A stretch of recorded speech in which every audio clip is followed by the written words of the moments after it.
मुअज़्ज़ज़ नाज़रीन ग्रामी, मेरी तरफ से ZS TV देखने और सुनने वालों को अस्सलाम वालेकुम। तुर्की का सऊदी अरब से खाना काबा पर किया गया मुआहदा पाया तकमील को पहुंच चुका है और अब बहुत जल्द 2023 में यानी अगले ही साल तुर्की खाना काबा पर अपनी हुकूमत करेगा और तुर्की को सऊदी अरब का चार्ज ख़ास करके खाना काबा का चार्ज दे दिया जाएगा। लेकिन क्या सऊदी अरब अपने किए हुए मुआहदे से मुकर जाएगा और खाना काबा पर खुद ही काबिज़ रहेगा, या फिर वो बआसानी अपने मुआहदे को मद्देनज़र रखते हुए खाना काबा तुर्की के हवाले कर देगा? क्या इस पर कोई कशीदगी या जंग हो सकती है?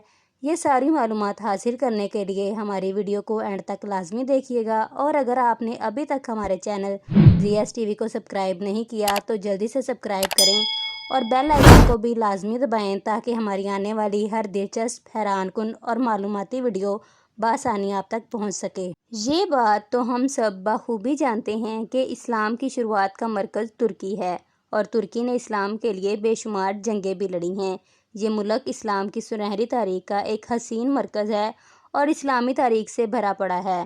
पहले पहल तो इसे सल्तनत उस्मानिया ही कहा जाता था, मगर बाद में इसका एक मुकम्मल नाम रख दिया गया। तुर्की ने अल्लाह ताला के घर यानी खाना काबा से बारहा कब्ज़ा छुड़वाया और इसे फ़तह किया है। नाज़रीन ग्रामी, आज से 100 साल पहले 1923 में सऊदी अरब और तुर्की के दरमियान एक मुआहदा तय हुआ था। इस मुआहदे को तारीख़ के औराक में माहदा-ए लवाज़न के नाम से याद रखा गया है, जिसकी रूह से इस वक़्त की पाबंदियों को मद्देनज़र रखते हुए तुर्की ने खाना काबा का चार्ज सऊदी अरब को दिया, जबकि इससे पहले तकरीबन 600 साल तक मुसलसल तुर्की ने अल्लाह ताला के घर की मेज़बानी की थी। इस मुआहदे का मकसद ये था कि जब तुर्की पर लगाई गई तमाम पाबंदियाँ जो कि आलमी मुल्कों ने लगाई थीं वो ख़त्म होंगी तो तुर्की दोबारा से अल्लाह ताला के घर की मेज़बानी करेगा और अल्लाह ताला के घर का चार्ज दोबारा से हासिल करेगा। तुर्की पर जो पाबंदियाँ लगाई गई थीं इनमें यह था कि तुर्की अपनी सरजमीन से तेल नहीं निकाल सकेगा।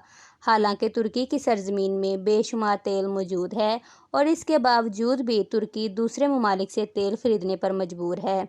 दूसरी पाबंदी ये लगाई गई कि तुर्की अपनी सरजमीन से कोई मदनी या कुदरती मादनियात नहीं निकाल सकता, चाहे वो सोना वगैरह ही क्यों ना हो। इसके अलावा तुर्की, जो कि समंदरों की दुनिया का बेताज बादशाह है, वो किसी भी मुल्क से ना तो अपने समुद्री रास्तों को इस्तेमाल करने का टैक्स वसूल कर सकता है और ना ही अपने समुद्री रास्ते किसी भी मुल्क को इस्तेमाल करने से रोक सकता है। जबकि तुर्की तिजारत की दुनिया का दूसरा बड़ा हब है और अनकरीब ये नंबर 1 पर आ जाएगा। ये मखसूस मुआहदा 2023 तक था, यानी अगले साल सऊदी हुकूमत की बजाय तुर्की खाना काबा का असल मालिक होगा।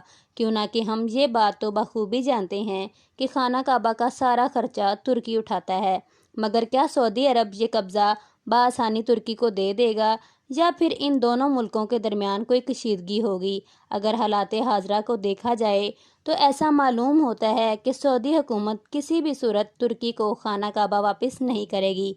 क्यों ना कि सऊदी हुकूमत की आमदन का 100% में से 75% हिस्सा तो खाना काबा है। क्यों ना कि हर साल हज के मौका पर करोड़ों आज़मीन हज हर मुल्क से सऊदी अरब आते हैं और इन लोगों की रकम से सऊदी अरब अपनी हुकूमत चला रहा है।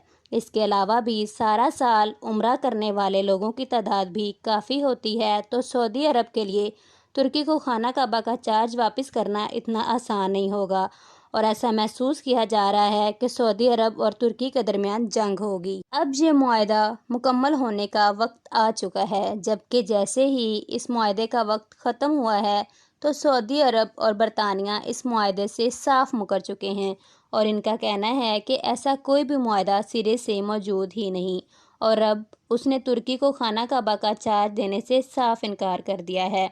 असल में सऊदी अरब नहीं चाहता कि वो खाना काबा तुर्की के हवाले करे, इसलिए वो इस मुआहदे से मुकर रहा है। मगर दूसरी जानिब तुर्की के सदर तैयब एर्दोगान ने यह बात वाज़ह कर दी है कि अगर सऊदी अरब ने खाना काबा का चार्ज तुर्की के हवाले ना किया तो सऊदी अरब को इसकी भारी कीमत अदा करना पड़ेगी। इतना ही नहीं, ये भी हो सकता है कि सऊदी अरब को तुर्की के साथ जंग का सामना करना पड़े। इस मुआहदे से मुकरने की वजह से सऊदी हुकूमत का असल चेहरा भी हमारे सामने वाज़ह हो जाता है कि सऊदी हुकूमत अपने मफाद के लिए कुछ भी कर सकती है اور اگر یہ جنگ ہوئی تو سعودی عرب کو کافی نقصان اٹھانا پڑے گا، کیوں نہ کہ ترکی کے پاس آج بھی یہ معاہدہ موجود ہے۔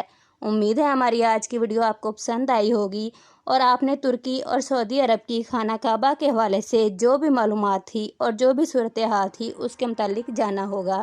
آخر میں ایک بار پھر آپ سے گزارش ہے کہ ہمارے چینل زیاز ٹی وی کو سبسکرائب کریں اور ہماری تمام ویڈیوز کو لائک، کمنٹ اور شیئر ضرور کیجیے گا۔